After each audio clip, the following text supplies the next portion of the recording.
Is the Keke Palmer thing with Sean what's his face? Is this new? Because I feel like I just saw the clip of them having a back and forth. Yeah, it's like a resurfacing because she was on the show, right? And then there was chemistry because he told her that he had a crush on her.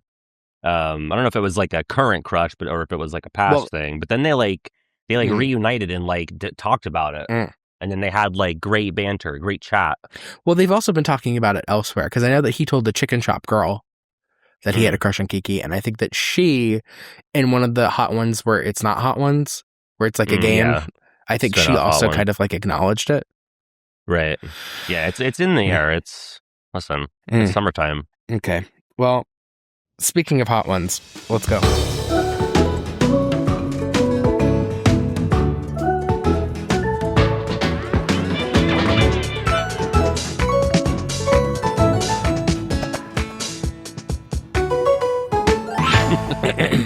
Do you want me to do the intro? Are you introing? Yeah, I'm happy to. I have a good intro now. Oh, do it. Yeah. Welcome to No Sad Face, the toxically positive Kingdom Hearts podcast with your hosts, me, regular Pat, and the Keke Palmer to my Sean Evans, PJ from Cabletown. PJ, sorry to this man. What? That's really nice. I love Keke Palmer. Always have. This is gonna date the video, by the way, like this, because this is like discourse right now, but this isn't coming out for a week. Actually, we're behind because we took up a whole. We're gonna scramble to get this out. Actually, yeah. So it won't be that dated. Love her. The movie that she did with SZA last year was sincerely. Yes. SZA was great.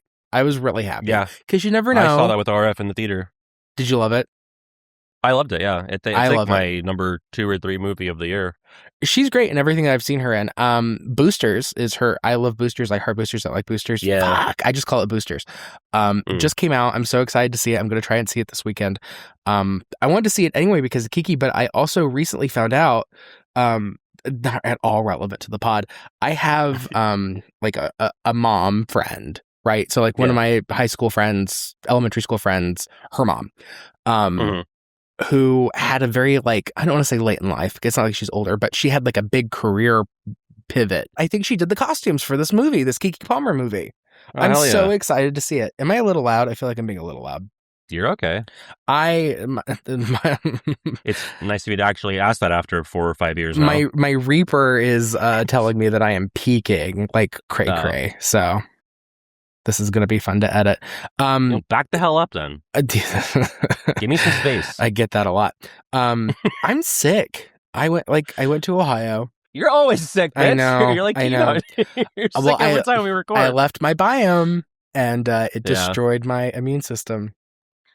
Yeah, so when did you get back from Ohio? A couple days ago. In my defense, I've spent 2.5 weeks with like preschoolers who are disgusting. Right? Yeah. My niece and my nephew, I was helping my sister watch them. Lights of my life. I love them. They love me. Uncle PJ is their favorite, etc. Whatever. Mm-hmm. They be getting sick. And I'm always sick. Like we give Keynote a lot of shit, but in reality, like I am almost as sick as he is. And to give Keynote some slack, he is a preschooler. Sure. Little baby. And in the almost month since we've recorded the last episode, I don't want to say a lot of things have happened in the community because they haven't, but I got a lot that I want to complain about. You've felt a lot of feelings. I sure do. And I'm going to have to save some of it for the Patreon. PJ's Crash Out is protected by $7 a month. Yeah. As long as you're not mad at me. No, not today. I don't post enough for people to be mad at me about doing anything wrong with news. If anything, that's why I'm mad at you, because you don't post enough about this podcast. About the pod? I just meant about the series. Well, now I'm pivoting. Flip side, though. Yeah. Part of this rant is that I feel like we're starting to break containment. Yeah, I always hate when that happens. Like, it's my least favorite thing when I make a post on like a Twitter.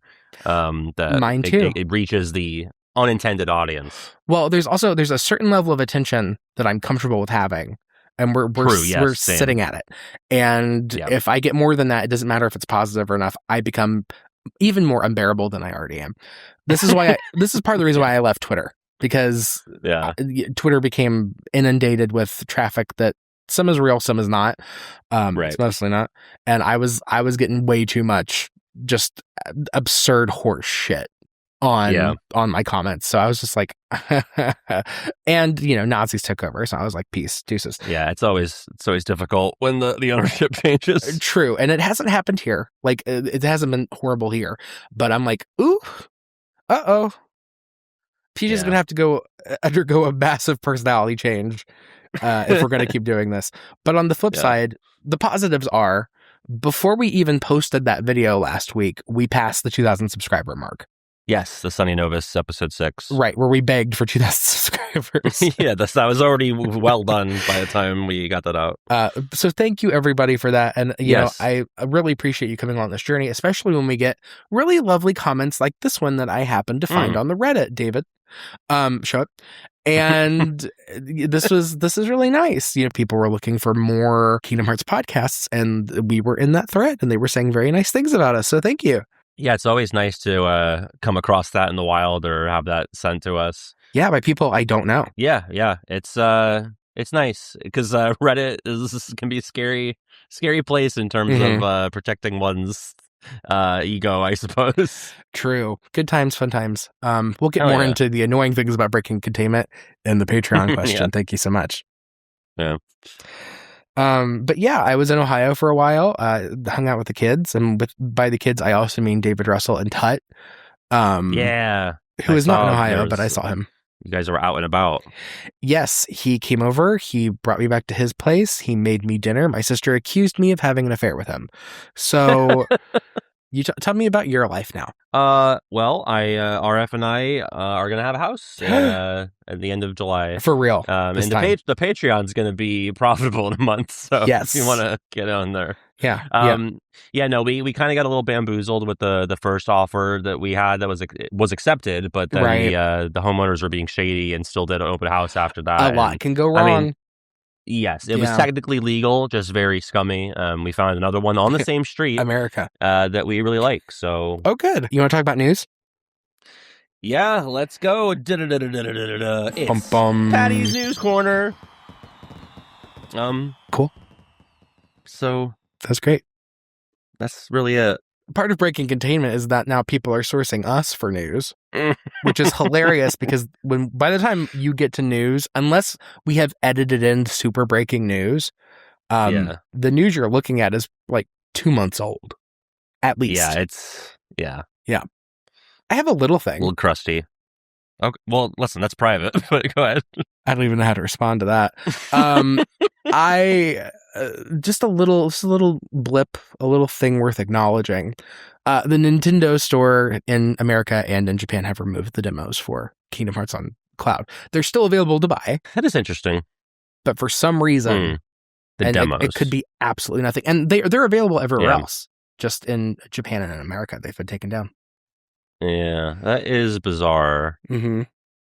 I wouldn't read too much into it because it's like minor and weird. The weirdest thing, though, is that those demos are, I would argue, probably more important than a lot of different demos of Kingdom Hearts because they allow you to test whether or not the cloud system will work with your internet. Yeah. So they're pretty vital if you're gonna fuck with that at all, which I do not recommend. Yeah, have you personally? I've never tried Kingdom Hearts on Switch. Me either. Why would you? I got gourmet food already. I don't need these scraps. Yeah, gourmand ring. Tight on my fat fingers. Yeah. Well, I think my big question is like, why just America and Japan? Like, I don't know, it doesn't make any sense. If you want to be an optimist about it, one could assume that this means that the Switch ports are coming. And native ports. I think it's the most likely contender for the Kuji, which I'm still, I'm going to bang on that drum until it's done. Yeah. Otherwise, I don't know. That's the news corner, folks. That's about it. Maybe something else will get broke and we will edit it in. I will say that there are a lot of events happening right now. So by the time this airs, Summer Games Fest will be going on. Yeah. Kingdom Hearts is not showing up. Taking Kingdom Hearts out of it as a Square Enix fan, it's exciting. So you're kind of lower on the D23 of it all than you were last time we talked. I think it's interesting coincidence that the Kuji is happening in the middle of D23. You think it's more so for the Switch? Yeah, potentially. I think that could be the case, or there could be some other sort of retrospective happening at D23. Perhaps D23 will be one of those, like, we are coming back for the 25th anniversary. Like, here's a screenshot or something. I don't know. Yeah.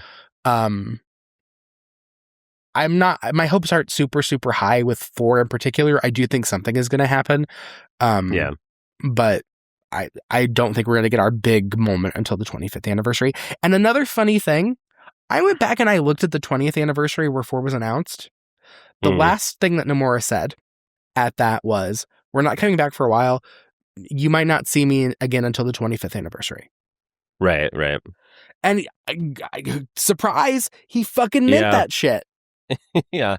Is it not just like, I mean, Missing Link obviously would have offset this, but like, it's just got to be embarrassing both for certain individuals and for the company to like have nothing for 5 years. I think it's not like it's a dead franchise, you know, like it's an active franchise. Missing Link really would have offloaded a lot of this. We have a question about this at the end of the episode, so pause on this. Yeah, save it. But I will say that I don't think this is a reflection of 4 in particular.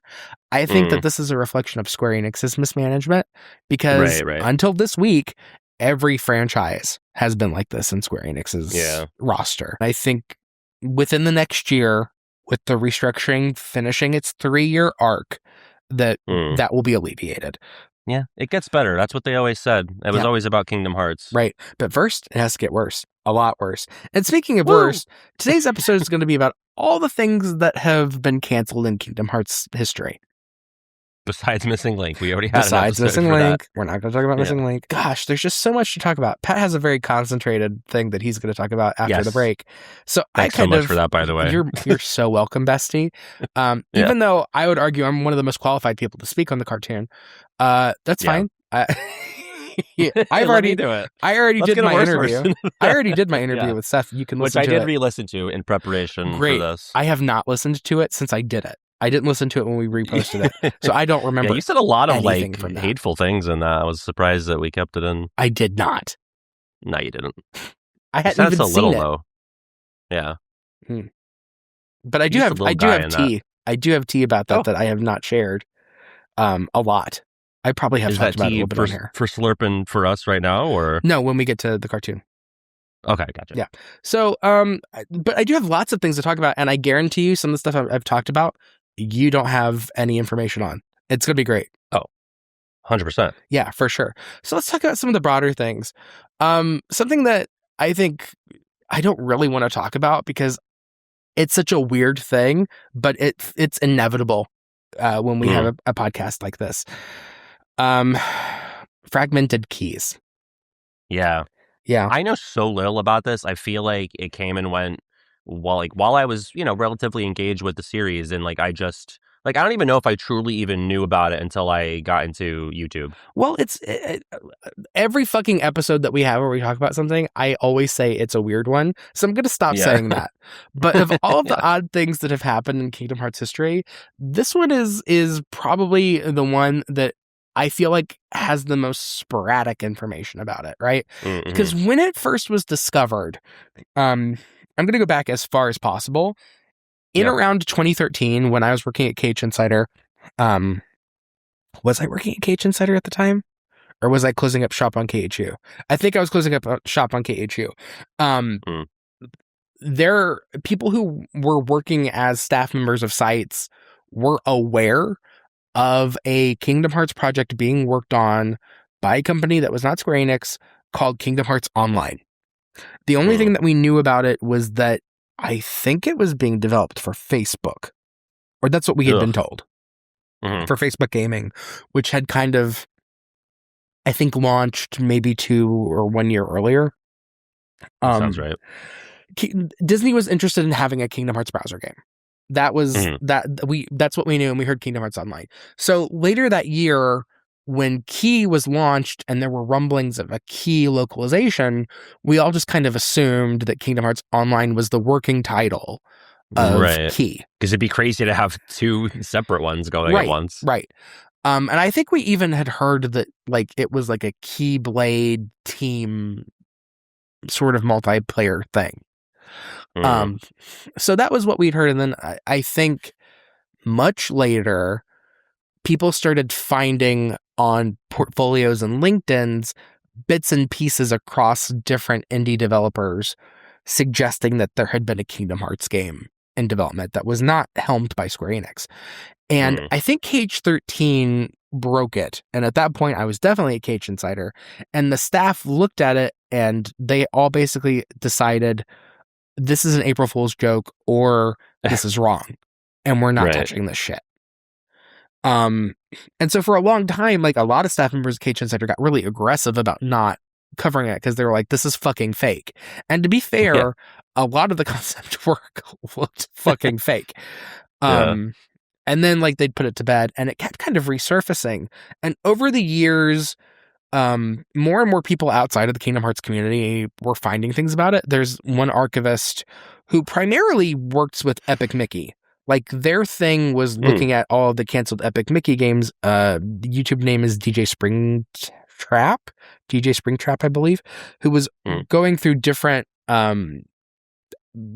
developers who had been outsourced to work on proofs of concept for the Epic Mickey games that were canceled. I believe this is how they found it.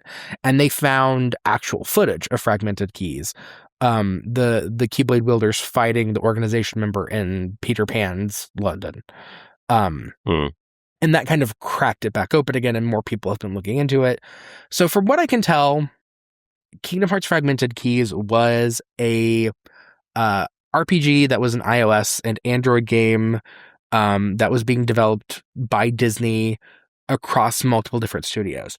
And I think part of the problem is that I can't tell if Disney spearheaded this or if a different studio wanted to do it, pitched it to Disney, and what we are seeing are years and years of development.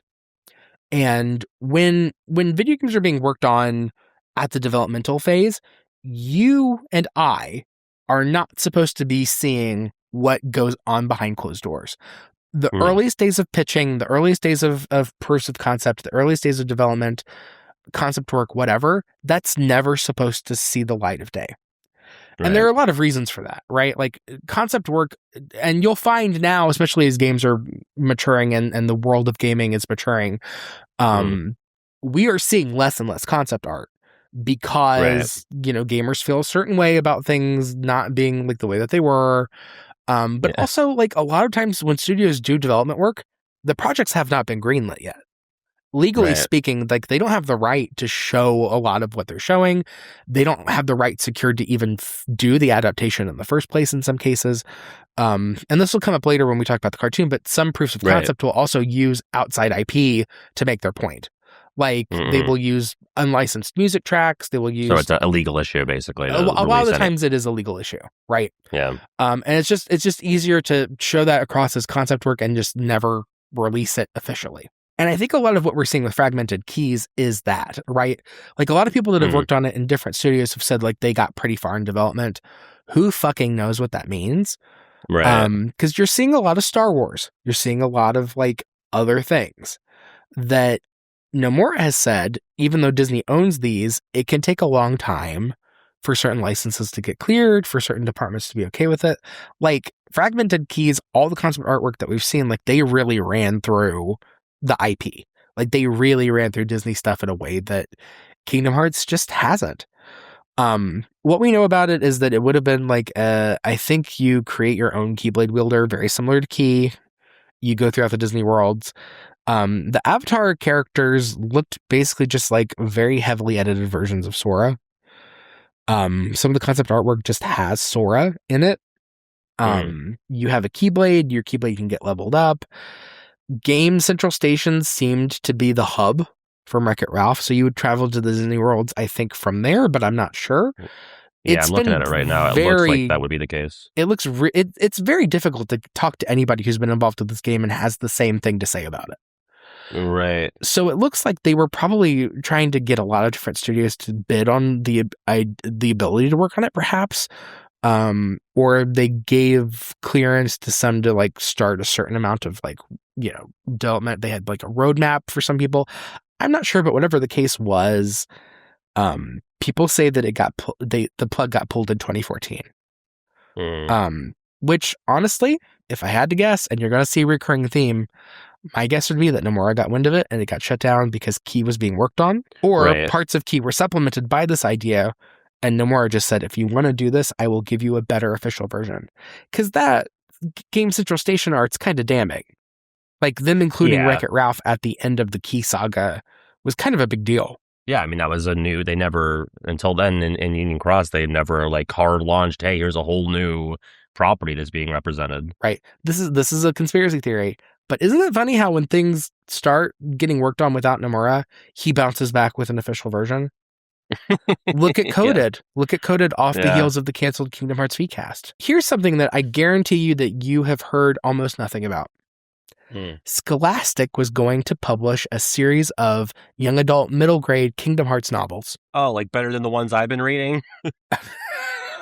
Okay, flip your coin. Come on, let's do it. Yeah. It's been a while. Let's do it. Yeah, you're right. Let's see. Heads is rant. I did get tails. You know what? This is such horseshit. You're gonna come out of the season smelling like a fucking rose, and I'm legitimately gonna have a crash out later on the Patreon. Just like always, episode. I mean, I could rant anyway. Well, we didn't have one for Sunny. We were both on our best behavior. That's so true. I'll think about it. Whatever, it's fine. But yeah, and Cage Insider found this one out. This was never formally announced, but it was listed on Amazon.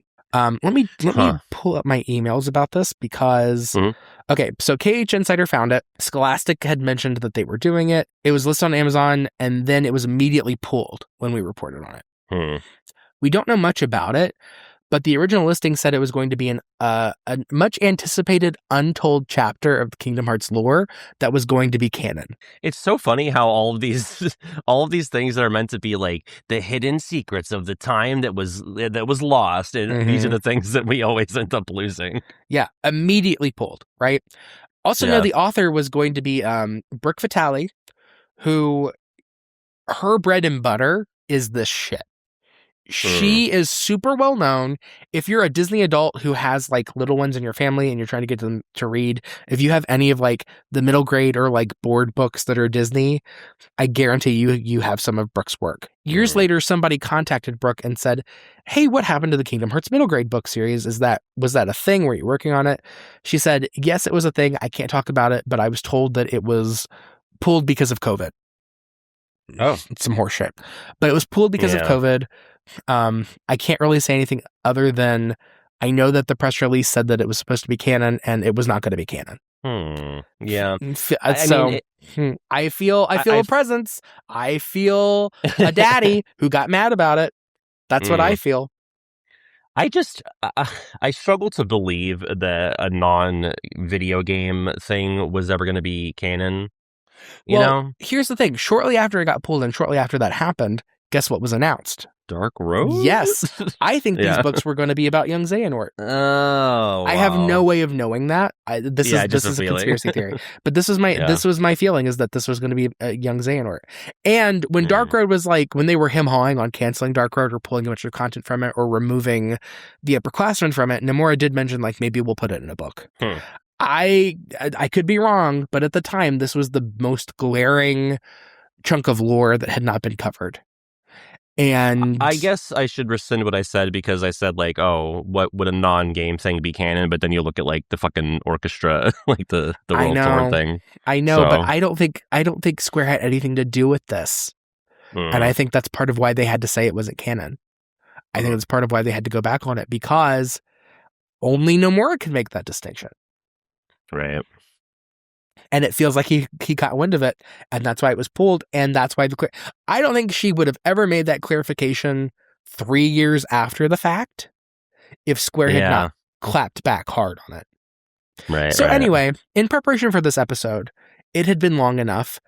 I felt like it was appropriate for me in the interest of research to reach back out to Brooke privately. Oh. And I did. Okay.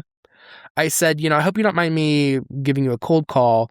My name is such and such. I was part of the team that did this and this, whatever. I totally understand if you were under NDA and you cannot possibly say anything else, but there's been so much time that has passed since you made your last comment. I'm wondering if we have any more information that we can glean, if you can redirect me to someone who has the clearance to talk more about it, if there's anything at all that you can tell me about this series that got canceled. She very quickly and curtly wrote no. But to be perfectly fair, it was not just that. She said, I'll just read her email. She said, "Hi, PJ. Unfortunately, I genuinely have no insight into the thought process behind the cancellation. All I can tell you is that we never even made it as far as an edit on the first draft of book 1 before Scholastic opted not to proceed. Their reasons and any future plans for the series were not shared with me. Brooke." Cringe. So they never even got to edit the first draft of the first book. That was killed very early. Very early. Yeah. So, yeah. This is what you come to No Sad Face for. The deepest deep cuts that you didn't even know were there. Someone needs to, every time I see an iceberg hit the internet about Kingdom Hearts, I'm like, you don't know. You've got no fucking idea. You have no idea. Your depths are our tip. That should be our tagline. Yeah, you want to talk about my small one? You couldn't even imagine the depth. You couldn't even imagine the depth or the grip. The girth. Yeah, the grip as well. So I thought that was interesting, and I thought you'd get a kick out of hearing that, and that the internet could get a kick out of some actual news to report on. Yeah, finally. Something of fucking substance. Some real food of of nothing. Yeah. Xemnas' favorite hors d'oeuvres. A fortune cookie of lore. Yeah.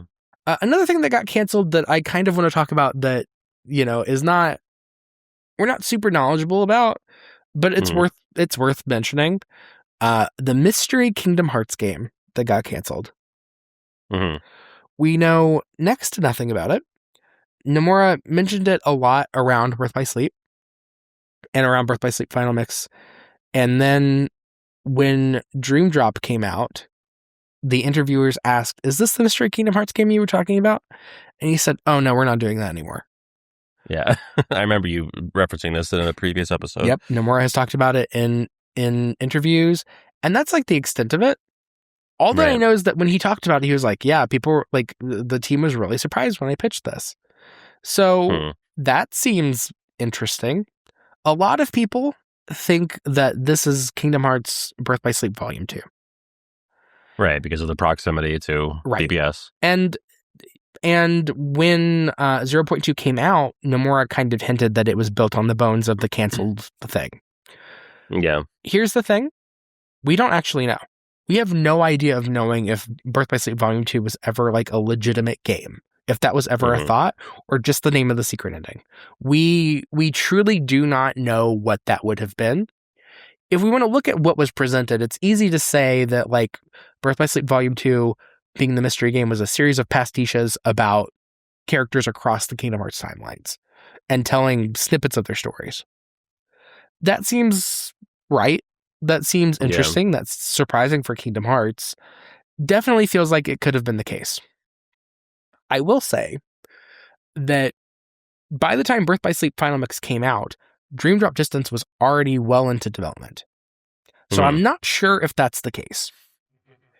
And also, Dream Drop Distance was built using Birth by Sleep. Birth by Sleep's engine paved the way to Dream Drop Distance.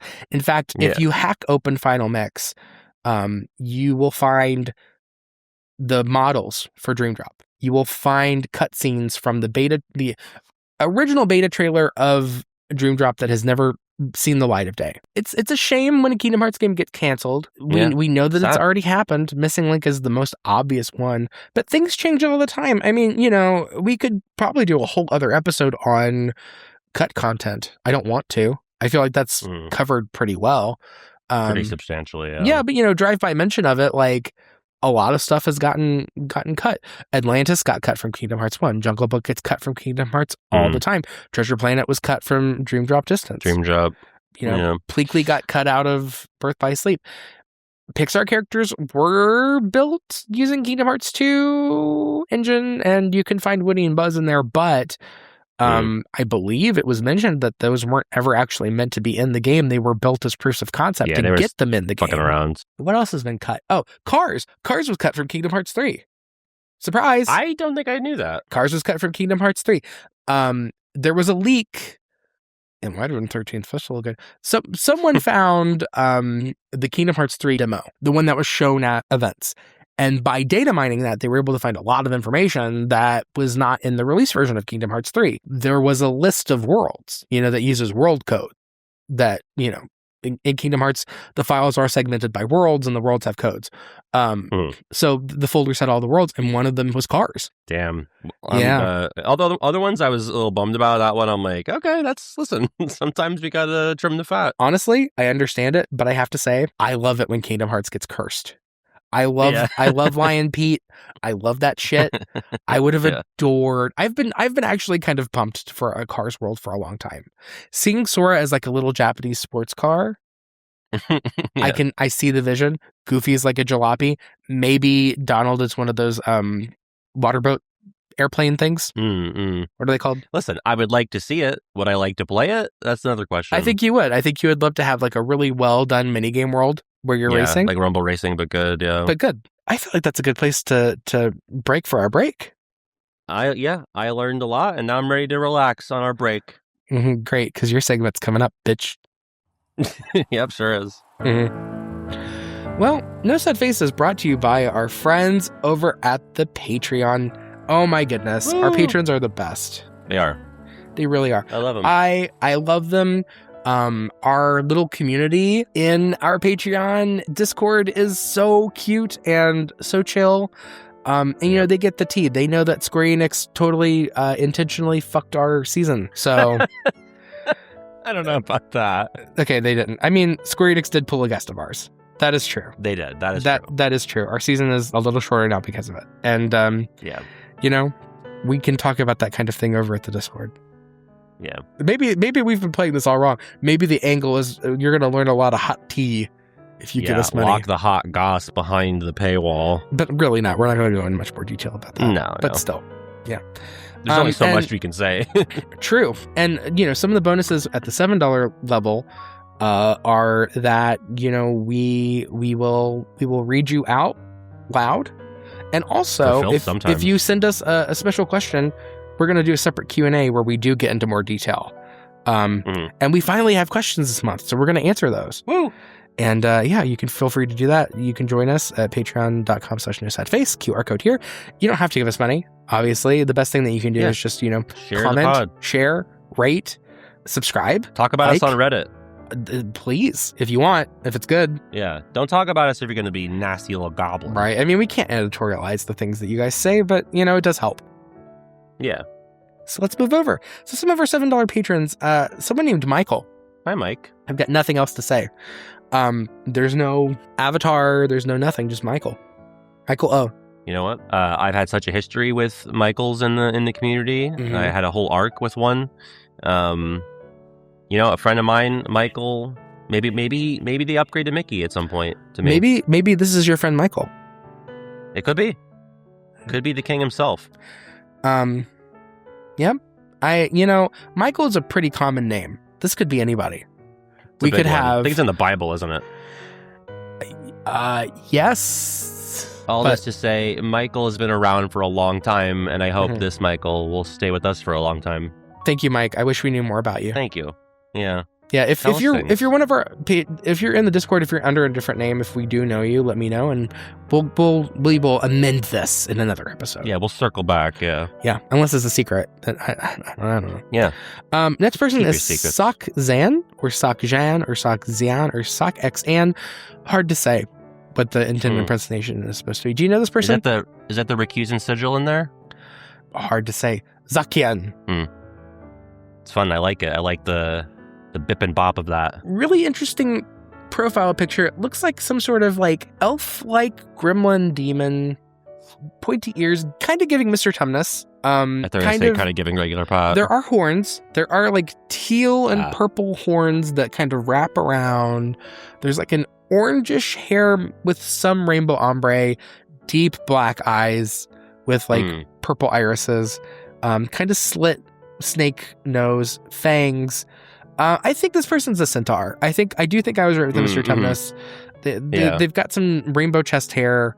For sure, a Kingdom Hearts fan. For sure. Does Mr. Tumnus do it for you? Yeah, absolutely. Okay, gotcha. But only James McAvoy, I think. Oh, yeah. Was he in the Narnia movie? Yeah. Yeah. That's why I said that. Yeah, I just wasn't sure if there was like another Narnia thing. Or Not if with was, James McAvoy, no. Yeah, okay, gotcha. Yeah, no, he absolutely. That was a little late in life for me to say it was a sexual awakening, but it did cementing, let's say. Yeah, it's like a sexual espresso shot. Well, if I found a half horse James McAvoy in the closet, I'd stay in the closet. Yeah. Never coming out of this wardrobe. For sure. I don't know much else about you, Sock. See, if we don't know about you, we're going to talk about fucking the goat thing from Narnia. So, and I think that's what you wanted, you sick fuck. I think it's probably what you wanted. You baited us into this. Yeah. Please stick around. Thanks for the money. Yeah. Another Zan, legendary Zan with a Z. This person I know. This person you know. Okay, great. Because all I have is a profile picture of an Eevee with a Green Bay Packers helmet on. Yeah. And you know what? It is a fucking miracle that I know that this is the Green Bay Packers. I was going to say, look at you. When I was like maybe 8 or 9, my mother put me in a Green Bay Packers jacket. That was my jacket for like that year. For some, I guess she was a fan. No way of knowing. Right. Yeah. But yeah, Green Bay Packers. Listen, if we don't know that much about you, PJ will talk about his dead mother at some It comes up a lot. I was going to make a joke about fudge packers, but I don't know you. I feel like legendary. You should flip a coin. That's not bad. I can talk about my people. I know. Jeez. I'm not going to flip a coin during the Patreon. Please. Yeah, I will say, I just, I've seen this name. I don't know too much about them personally, but Eevee's pretty cool. Eevee's like a top 100 Pokemon for me. Sure. Very versatile. Can go a lot of ways. Yeah. And it's Gemini season. So that means a lot to me. Two-faced people are everywhere. So Zan, not that you're one. Two-faced. Not that you're one, but it's Nicole's birthday today as we're recording this, which means it's also Chain's birthday, which means that it's Requiem's birthday. But I will say, in general, I do have a hard time with Geminis, and I don't believe all of the horoscope zodiac stuff. Yeah. But I do have a very hard time with Geminis historically. What's your sign? We'll keep an eye on this. I am a Libra. What does that mean? I don't know, dude. I'm a scale. I'm a fish. Got scales. No, that's Pisces. I'm Pisces. Oh, see, I'm a scale, and you have scales. Yes, that's and there are two of me. Pisces have 2 fish. Oh my god. Yeah. Greed. Your greed disgusts me. I guess scales have 2 counterweight things. Right. So there's one for both. There's enough for me for both your hands as well. What a handful this Patreon segment has been. We have been getting a lot of new patrons, so we're gonna have to do more than 3 this round, I think. Okay. Go ahead. Yeah, but you know what? Legendary Zan, I love that you love football. Next and Pokemon. Bobostin. Oh yes, another name I recognize. Great, because all I'm running on is that it's another furry. Listen, with that, you are in safe, good company here. There's a lot of that going on. Yes. Do you want a furry anecdote? Would you like that? Would you like that, Bobostin? Also, cool character, by the way, just gonna shout out dog-like character, black and white, green fursona, I'm assuming, in an organization coat. Usually I think the organization coat in OCs is kind of overwrought because there's so many of them. But with a fursona, different thing. Gotta be so hot though, like between the fur and warm. Is it called leather? Sexual. Hot. No, I meant like temperature. Yes. Not like Mr. Tumnus. I think it is leather. Anecdote time. I've talked about this ad nauseum. My cousin is a furry. Yes. My cousin's cool. Whatever. The story's really not about my cousin. But my cousin had moved away and was nearby for Anthrocon. I believe it's what it's called, which is one of the bigger furry conventions, and there are quite a few.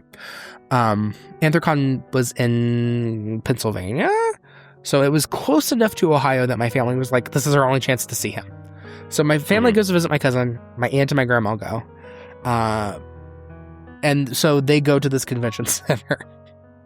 Oh boy. Middle-aged aunt, 60-something-year-old grandmother. Yeah. Overrun by furries. My aunt knew what she was getting into. This was my grandma's first exposure to furries. And at the time she was... throw her right in the pool, yeah. At the time she was in a wheelchair. So she's rolling with the furries. And they're in a convention... Sure. They're in an elevator at the convention center. And they're in with someone whose persona is a cat. Very panther-like cat suit, right? Yes. And the cat persona furry person sees my grandma and decides, this is someone I need to fuck with.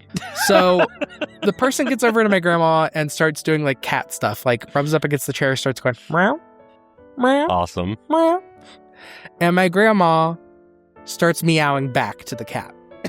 Yeah, let's go. So Grandma Sue and some furry are just, they're chatting it up. Having a whole convo. My poor aunt is just like, fucking kill me. Save me. Spare me this. I did not sign up for this. I don't want this. Yeah. And they go through a couple floors of that. And that's my story. And Grandma's like, that was nice. Grandma's like, I love cats. That's the Patreon corner. Thanks. Break over. Thanks for your patronage. Oh, we have fun. We do. We really do. Not as much fun as Grandma did, but... No, we will never be at the level of... Grandma got run over by a furry.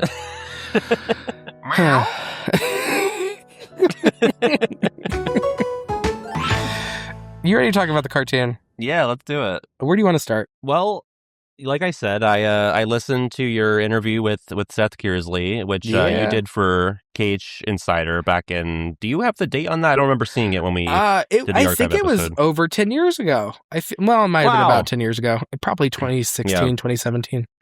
Okay. Hold on. When did I... Whatever. I'm not going to look it up. Probably 2016. Oh, give me a sec. I think I locked my fiance out of the apartment. 1 sec. I'm coming.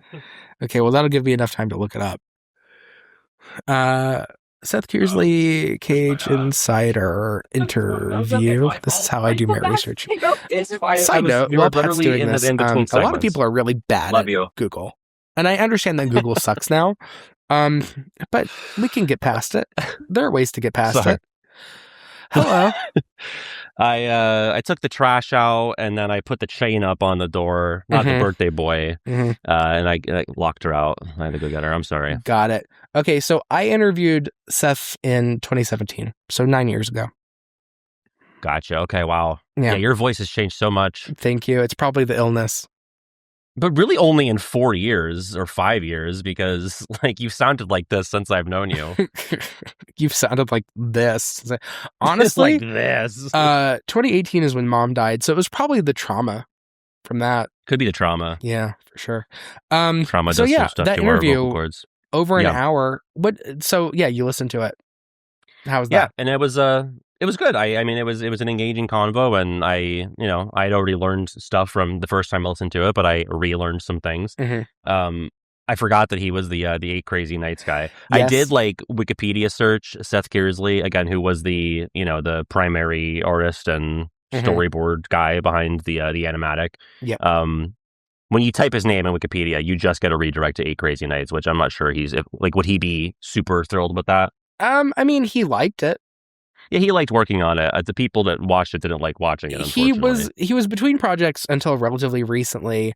I'm still friendly with him, and I think it's safe to announce that I think as of this week, he has begun working with Marvel Animation.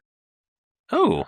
Yeah, I think he has been for a while, but I think he's being public about it. He's working with Marvel on some unannounced animated thing. But yeah. Good stuff, Seth. Yeah.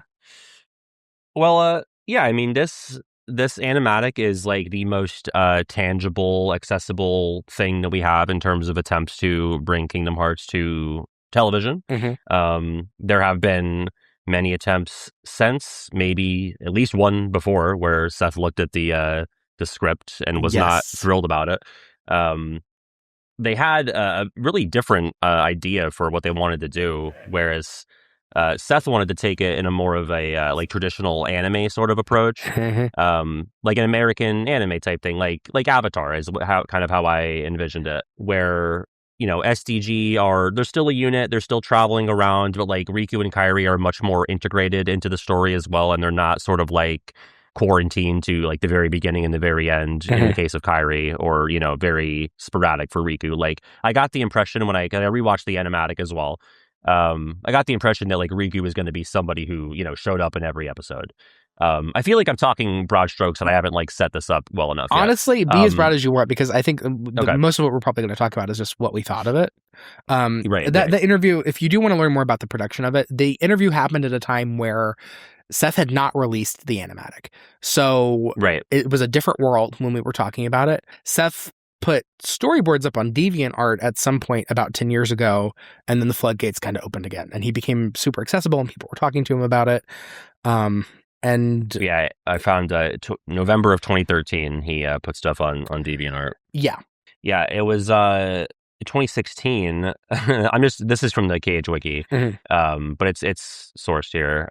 His sister found a VHS of the pilot in her garage, and so he posted a picture of the VHS on Twitter. Yeah, and he kept saying he wasn't going to upload it. He didn't for a long time. Before we get into the pilot itself, you did bring up a point that I want to double down on, which is that this is not the only time that, and it's not just a rumor, this is not the only time that Disney tried doing a Kingdom Hearts cartoon. This is the most tangible one that we know of. But I personally know of 3 other attempts that they tried getting off the ground. The predecessor to this pilot, there was a script written by someone who did one of the Star Wars animated things. And there was a script by the Ratchet and Clank guy, I think his name is Kevin, who did another Kingdom Hearts treatment that included Jungle Book as a world. These are things that actually happened. These are not every fucking time you've heard about Disney Plus doing a Kingdom Hearts series, which may or may not be true. These are things that were 20 years ago that actually were going to happen. Yeah. And to reset, the animatic was made in 2003. We did not see it. We only heard about it. And he uploaded it in 2022, towards the end of the year, I think. I feel like it was like September, October. Yes. And it was taken down pretty quickly because I'm sure some powers that be were not thrilled about it. It's on YouTube. There's 2 links at least that I saw where you can watch it right now. So it's definitely not like this obscure thing anymore. I think we all watched it together too. Didn't we? We sure did. Yeah. What a little memory. What a little nice little time. A little movie party. A fun time. I remember laughing a lot at it. Not that it was like, because it wasn't bad. I just want to, get out in front and say, like, I think that you can, take some of the frames or pick some of the music choices. Like he uses like a song from Gladiator, which is just a placeholder. Like it's not like they're going to use a Gladiator song. Yeah. Again, we were never supposed to see this. Right. Even for a like, pilot, using, it is rough. It was a rough presentation. They're using, official art. Like they're just like throwing the world icons from the game and like the hand-drawn, illustrations of SRK, placeholder stuff. Yeah. I will say, like, when I think of, and I haven't like watched cartoons in a bit, but I remember them being, 15 to 20 minutes at least. This was 11 minutes. And you can kind of feel that as you're rewatching it, that this, I think, could have used, even 4 or 5 more minutes. Yeah. Would have really, I think, made this more sellable. Not saying that it didn't get picked up because this was 11 minutes. I'm just saying, like, if you're envisioning this as the first episode of a Kingdom Hearts series, like, it needed a bit more setup. The route that they take is kind of having Jiminy as the narrator, setting things up. Yeah, great idea. Giving you a basic. Yeah, I think it's a good idea. You get very little like SRK on the island stuff. They kind of frame it as they show the apocalypse, but then it's like Sora. It was a dream that he had. Like it happened, but he was like remembering it. Right. And so you get that. He wakes up from his dream. He's already like in the process of traveling with Donald and Goofy. You don't see them meet. I don't know if they ever planned on like showing how that happened, if they're going to have a Traverse Town or anything. But the whole thing really takes place in the Gummy Ship, and then Agrabah is the meat of it. And you get a little bit of a glimpse of Maleficent and Hall of Ashen. Right. Yeah. Split Second of Jafar, strangely similar to Dark Road's Agrabah plot, actually. With Riku, features. Trying to get the lamp before anyone else does. The lamp is the key to pulling Agrabah into darkness and into the world of the Heartless. Maleficent's big plan is that. Riku goes kind of evil. And then Riku gets taken away, and they move on. Yeah, I think for 11 minutes, like they did a great job. Yeah. I think integrating Riku into every Disney World is such like a fun exercise. Like obviously in one he only shows up at the very end of Agrabah, like off screen to kidnap Jasmine, but like you get banter and interactions between him and Sora that I thought was really fun. They also we didn't really state this at the top, but they got basically everybody besides HJO for this. And Bobby Edner, also the voice of Vaughn in Final Fantasy 12. So he continued voice acting, and he's still in the Square Enix family. He did a great job as Sora, but it was really interesting hearing David Gallagher back as Riku and Hayden Panettiere as Kairi in different contexts. And you can go David, ahead. I thought sounded like almost identical. I was when I heard Kairi, I was like not sure at first. Like I looked at the description of the upload that I watched it on. It said Hayden Panettiere, and I was like, really? Yeah, she's a little and then older. like after a couple other lines, she was her. A little older there. Yeah. They also got, like, Americans get Disney cartoon humor. Like, I think that's something that Seth really understood. That sometimes Kingdom Hearts, the game, doesn't. So, like, there's a lot of slapstick from Donald and Goofy. There's, like, a gag that Seth pulled from an old Disney cartoon, pretty much not verbatim, but frame for frame, with Goofy. Sure. The clock cleaner cartoon, I think they have a similar thing happen with the Heartless when he's like fighting the Fat Bandit. Yeah, it's good. I mean, it's all really good. I think over time, it would have had a different art style for sure. But I think over time, Kingdom Hearts fans, this would have been the right time to launch this show, because I think that if they had tried doing it now, it's different from the source material. I think Kingdom Hearts fans would have ripped it apart.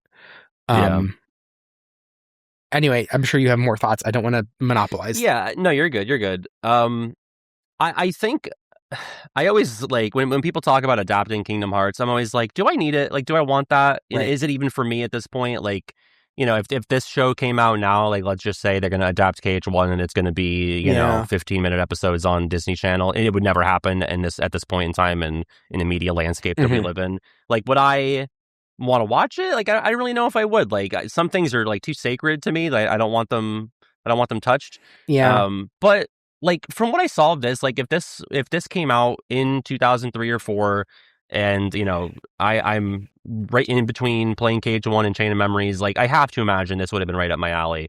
I think the approach of, I mean, I can't imagine, like, if they were to do a season of this show, it would probably be, how many episodes could you even squeeze out of KH1 without inventing new Disney worlds? And it tested really well. Like, when they put it in front of focus groups, like, the problem was not that it was bad.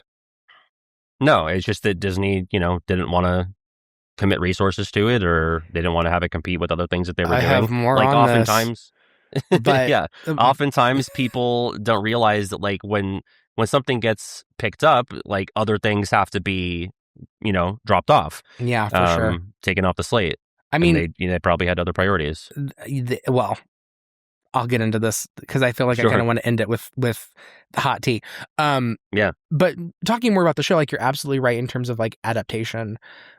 I think if this was made now, like I was saying, it would not be well loved by some of the most vocal, annoying Kingdom Hearts fans, and that's fine. Should I flip a coin? That felt mean. Oh, it was a little saucy. I'll flip a coin. Yeah. Heads, I'll do a rant, and tails, I won't. Flip. Heads. I don't know what the prize is going to be this season, but I might as well just give it to you. Yeah. It's pretty much foregone. We're already on episode 7. I do have another rant locked and loaded. Do you want to give me a timer? Yeah, let's do it. Okay, ready? You ready? Set. Go. I'm tired of fucking hearing about how there needs to be another Disney villain council in another Kingdom Hearts game. Yeah, we did it. Can't. We're good. Yeah, it's done. Kingdom Hearts 1 did it the best. They used the A-tier villains. We don't need that again. Here's a couple reasons why. One, all the good villains are gone. They're used up. I don't fucking want the grandma from Encanto. in a Disney villain thing. It'd be terrible. Okay? It'd be terrible. And I also like that's inappropriate. Abuela is trying her best, you know? Yeah. And there really haven't been any good like classic. Oh, I just bunked my bonk. There haven't been really any good classic Disney villains for a long time. Dr. Facilier, I grant you, he'd be great. Other than that, I'm running up on empty, folks. I don't know who else you want. I don't think it's good. I don't think it's interesting. Kingdom Hearts fans are so fucking reductive with the things that they want. They just want the same shit again, which is hilarious because Kingdom Hearts gives you the same shit again, and it's not enough. Oh my God. Like, who cares? That's your minute, bucko. I'm not done. Who fucking cares? I'm so sick of it. And also, like, Disney villains don't play well together. It worked great in the first one with all the dramatic, like, unknown shit, and then it kind of proved that they fell apart at the seams. And I think writing-wise, they made the exact right decision in Kingdom Hearts 2 and Kingdom Hearts 3 with Maleficent, like, kind of trying again, and the villains being like, no. We did it. Hades being like, I don't need you anymore. Like, we're not doing it again. You know, they're not friends. They're the Disney villains, you know? Yeah. It's so stupid. Sorry if you like that, but I don't want it again.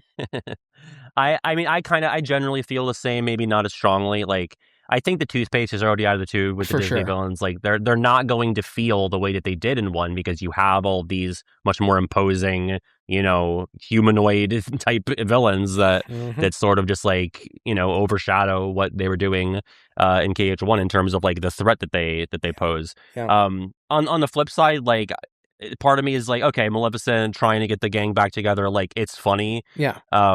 But like by the end of 3, I'm like, okay, what are we doing with her? Like, I'm ready. Like, either have her do something important or don't have her at all. But I'm not saying like get a new crew. Like, I don't think that's the move for her. I think it's much more like Maleficent centric this time. I feel like something's real coming. Quick, though, I know that we're like still in the middle of the cartoon talk, but like shotgun. Let's make a 2026 Disney Villain Council. Let's say it's led by Maleficent, but we're replacing. I just what is it? 5 through with a huge rant telling you why I can't possibly let this go. But let's say we can. Let's say it's Dr. Facilier. Okay, are we only using villains that were not in the first council except for Maleficent? Yes. Yeah. Dr. Facilier. Let's bring He's back. a lock. Let's bring back the Evil Queen. Yep. Mother Gothel? I guess she can't though, right? Because she's her whole story is tied to Rapunzel's hair, and it's cut. Yeah. Maybe if we brought back Rapunzel's hair, that seems like a lot of ifs. And she's only interested in her own youth. There's which also the Evil Queen. I rescind my Evil Queen. Yeah. Because the people in the KH1 Council had like, I don't know, but then again, like Captain Hook, like he didn't really have such broad ambitions that extended beyond like getting treasure and killing Peter Pan. Yeah. But like Oogie, you know, Ursula, Jafar, like they're all like power hungry over nations. Yeah. Maybe you can't do it. You can't, like, what, the lamb from Zootopia? Right. I guess. Anyway, the cartoon. I just wanted to say that I do think the choice, and I don't know if this was going to be indicative of the entire project if it got greenlit, but like I think you gotta have Aladdin and Jafar play like more substantial roles. Like otherwise, this is just kind of outside of the Cave of Wonders. Seth didn't want to do it, but I disagree with his thought. I think it's such a huge draw to the series in general, and I think you have to retain some of that initial appeal if you're going to do this adaptation. I do too. Part of the reason I was so excited to play these games in the first place as a kid was like hanging out with Aladdin and flying with Peter Pan. You know, like I get to a degree like having Sora as a stand-in for some of these characters. In fact, like they do that with things in the games, like with 100 Acre Wood. But I think such a huge part of the appeal and the hook is like hanging out and going and having hijinks and adventures with the protagonists of these movies. Even Jafar like being just a bit part, like it's funny. But I think, on the flip side, like the villains are such a draw as well. But one of the best things about Kingdom Hearts 1 is the Council of Classic Villains, because it's the only time when it really works. And I think missing that, I mean, we get a little bit of it in the cartoon, so maybe we're overreacting. Because again, pilot, who knows? Right, who knows? The finished thing. Yeah. In your opinion, what would it take to make a Kingdom Hearts cartoon work? I have an idea. I have a thought, but I want to hear your thought. Yeah, I mean, I think this generally was good bones. Like, Mhm. I think, like I said, making it a little bit longer, like because I think with KH1, I think 15 minutes is fine. I really do think an additional 3 to 4 minutes on this pilot could have really fleshed it out a bit more. Mhm. I think, like we said, having, more prominent Disney characters appear. Um, I think it needs to be non-canon, obviously. It needs to be its own separate thing. I think, and you talked about this in your interview with Seth, that I think it took a while for people to like become comfortable with the idea of canon and like this concept of like separate continuities. Like I feel like that Mhm. wasn't something that you heard about as much when people just talked about media in general Right. until like maybe 10 years ago. Well, the multiverse thing Right, that also, helps. yeah, it really helps. But I don't know. I really love the direction of like getting Kyrie and Riku more involved with the general what some people might call like filler worlds. Like it injects some life and some overarching KH narrative stuff into the plot. I think another way that it could be successful is if it told an original story. Yeah, And the way that that could happen, I mean, lots of ways. It would be really interesting to follow someone else's perspective. I was gonna Um, say, yeah. Imagine Mm. if Kingdom Hearts was retold, but it was from Kyrie's perspective, and it could happen during the year that Kyrie is asleep and they're diving into her memories, and a weird sort of amalgam dream happens, and Kyrie is exploring her memories, and she's the main character now. And Oh, I just got a message from Nomura that said, "Shut it down right now." okay, I guess he's in my walls. well, you know what? I I'm guess it's I'm ready to talk about why this didn't happen. The show didn't happen because that's an yeah, excellent segue. If you're ready. yeah, yeah. I'm ready. Okay. Mm. Starting off, Seth mentions in the interview that the reason why it didn't happen, as far as he was aware, was that they didn't want to piss off Tetsuya Nomura. Kingdom Mm. Hearts 1 was barely a year old when this thing was made. Right. And they knew that they were doing Chain of Memories in 2, and they knew that they had this blossoming new relationship. And the reason why this cartoon didn't go forward was because they did not want to piss off Square Enix. I'm here to tell you guys, I believe that's 100% true. Because when I did this interview, and when I was announcing that this interview was happening, I was contacted. I'm not going to say by who. It was not through an official channel, who told me, hey, this guy does not know what he's talking about. There has never been a Kingdom Hearts cartoon. This is not real. This is not something that's happening. Please don't put your blind faith in this person because we don't want you to be scammed.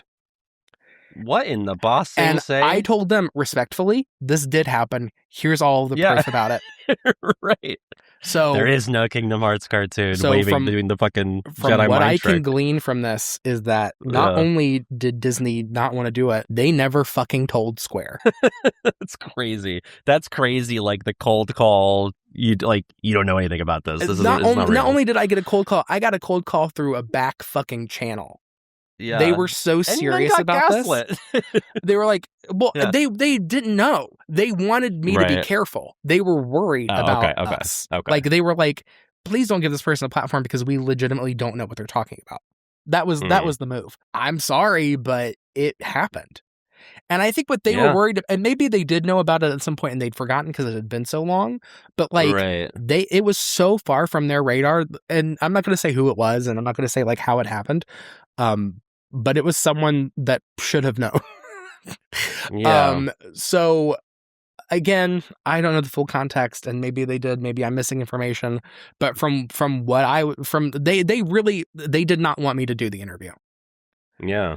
It's a kind of a recurring theme that the more I talk about stuff that I just learn, the more pissed off people get about it. People want you to talk, yeah. Oops. But I mean, he had already been doing interviews at this point. And I think from their perspective, I think that they didn't know. And I think that from their perspective, it looked like he was just trying to get the show made.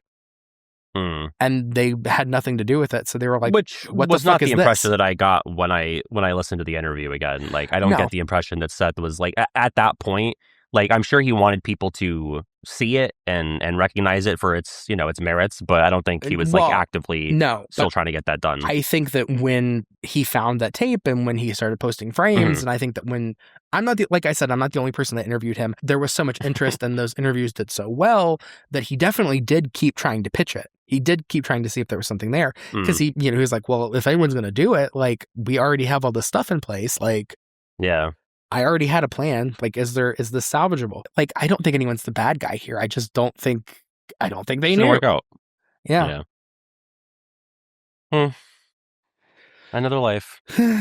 Yeah. I guess I just want to, put a ribbon on this at the end and say I do not ever want a Kingdom Hearts movie.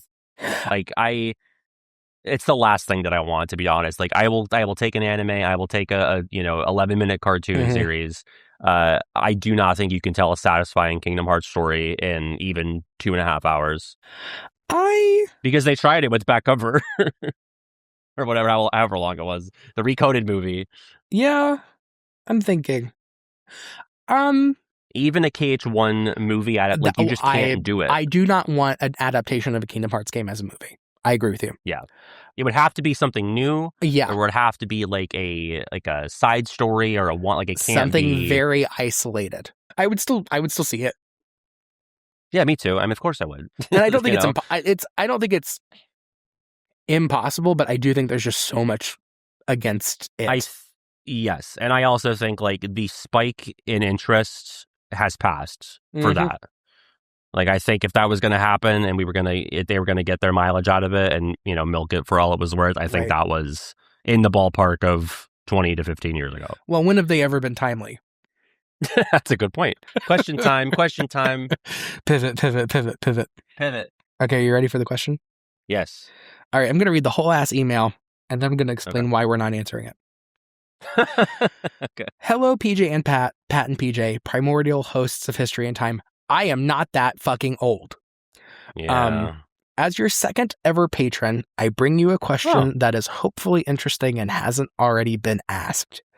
Before No Sad Face, and indeed before Pat began being regular, I felt quite skeptical and tired of a lot of the ways Kingdom Hearts was discussed, especially during the Waiting for 3 era, but I'm sure even after the fact.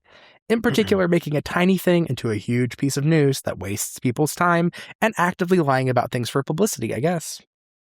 I don't want to name any specific sources to avoid beef, but I know Pat briefly mentioned feeling similarly in Season 2, Episode 2, and PJ's rant in that same episode. If you're happy to, I'd like to hear you talk more about that, as your work both together and apart feels very genuine, which is one of the reasons I'm very glad to support the show. If you'd rather not talk about that, here's another question. For PJ more so. If we were still in the era of magazine news, how much do you think we would know about Kingdom Hearts 4 by now? Do you think we would have fallen into this "it's not a new game, it's a waste of effort" news trap that a lot of people seem to be dealing with at the moment?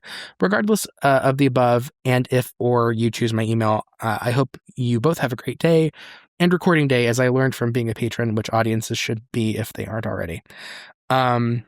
Yours, Gordily, Gail. Oh, thank you, Gail. We are going to answer this whole ass question, but we're going to keep the salacious bits about the state of Kingdom Hearts discourse behind the paywall, because Gail is a $7 patron, and guess what? That's one of the perks. And honestly, I'm not going to get into too much into naming of names, but there are stories that I just feel like, you know what? I'm going to risk my skin a little bit for that cheddar. And I will watch you do that. Yeah. I'm going to bring up some of Pat's drama too. It's going to be great. But I will. I'm literally just like looking at a corner of my room right now. Please don't. Just like disassociated. Around me are familiar. I will talk about the back half of this question, and I think Pat can chime in on this too. If we were still in the old Kingdom Hearts era of how news was gotten, would we know more? And here's my thing. No, because I don't think the platform is the problem. Square has so much control over how they share things.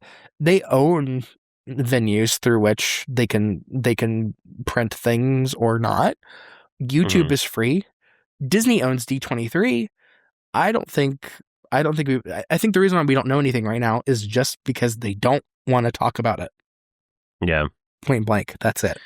That's the impression that I got. If you wanted to compare it to another point in the past, I think we're just having a very elongated post-announcement drought. Like, I talked about this in the earlier episode.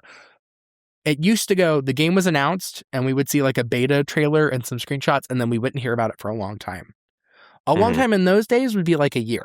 These days, because Like games take 4 times longer to make. If you wanted to compare it to Kingdom Hearts 3, Kingdom Hearts 3 announced way too early and kept giving tidbits too early. Because, they kept showing us stuff from Luminous, and then there was, a year, 2 years of silence? 2013, some Luminous stuff with D23, and then a year of silence until E3 2015, where they had the chess trailer, right? Like, of really showing substantial stuff. Right. Hercules and the chess trailer, and then more silence. Yeah. I think where we are is the period of silence after the Hercules trailer. I think that's where we are. I think that we are on the precipice of getting our orchestra trailer, which was the grand return for Kingdom Hearts 3. I think that's where we are at right now, if you want to compare it to anything. But things have changed. Square Enix is going through the restructuring. Every franchise is having a moment. I really don't think they're comparable. I think that we are ending the drought. I think we are in the final lap of the drought. Whether it's another year or whether we get something this year, I don't know. But the 25th anniversary has been promised to us. So that is where I expect things to happen. I fully expect Kingdom Hearts 4 to come out within a year of the 25th anniversary. So wow. I love when you talk dirty to me. Anyway, we're wrapping up here, but like I said, we've got stuff happening over at the Patreon. Yes. Honestly, the answers for the Patreon are probably going to go up before this episode does. So they're over there now waiting for you if you want to hear some thoughts on the rest of what Gail said, and also a couple other questions that came in. Yeah, thanks so much for listening to another fun episode of No Sad Face Podcast. If this is your first time listening, you are so welcome. Please stick around. We have such an archive at this point of content, and you could hear it all by going to nosadface.com. You can find all of our socials. If we have guests, they're going to be on there as well. And also all the other platforms that the show is on. We post every other Saturday, and it's a good time. Of course, thank you so much to David Russell for editing the video aspect of this. All of our art stuff is done by Esper Roba. And we would be lost without both of them. Our Patreon has been going exclusively to the two of them, both, in re-upping the debt that we've had with Esper. I've been paying out of pocket, so that has been a lot over the years. And of course, of giving money to David and squaring up for all of the work that he's done. And we really appreciate it. So, thank you. And if you just want to support us by, leaving a comment, liking, subscribing, we're over 2,000 now, thanks to you. Thank you so much. We love big round numbers. Yeah, but don't stop. Yeah, don't keep it at Please that. Don't stop. Get us to the next big round number. Get your hand out of the fucking Doritos and like and subscribe. Oh my God. I thought this was going to be short because I don't feel well and, because of whatever, but it's almost 2 hours. You're like Michael Jordan. You play best when you're sick. Is that a thing? No. I was going to be like, that explains Space Jam. He was on a trip, man. He got a little into the cold medicine. It might be a thing. I think it's like I don't know. Can I just say fuck Space Jam? I never cared about Space Jam. When I was in kindergarten, have I already talked about how much I hate Space Jam on this? I feel that this is feeling real familiar. I think I have. Face. I don't. Okay, I believe think I've talked about how I don't like Space Jam on No Sad Face. I'll just reiterate that. Well, we don't fuck like Space Jam. And then the sequel, they Ralph breaks the internet at it because then they were just like, we're gonna do all the Warner Brothers shit, but then they didn't do anything interesting with it. But there's a part where he's going through all of the worlds, and they look like Kingdom Hearts worlds. And one of them is the Wizard of Oz, and they did fuck all with it, which I don't know if I should be happy or sad about. Yeah, probably for the best, honestly. Honestly, probably for the best. You're right. You're right. Is that really what we're gonna end it on? Fuck Space Jam. Oh, I think. Oh, is that gonna be our post? I don't know. Space Jam kind of feels like the anti-Kingdom Hearts when you think about it. Sports, yeah. Well, yeah, sports. But IP crossover that got overly cynical and not great. You know what I mean? Yeah. What were you gonna say? No, I was just saying, was that our end of episode stinger to Space Jam? Yeah, fuck Space Jam. Yeah, that's fine. Unless you're not going to hear any complaints from me. Yeah, no, I'm good.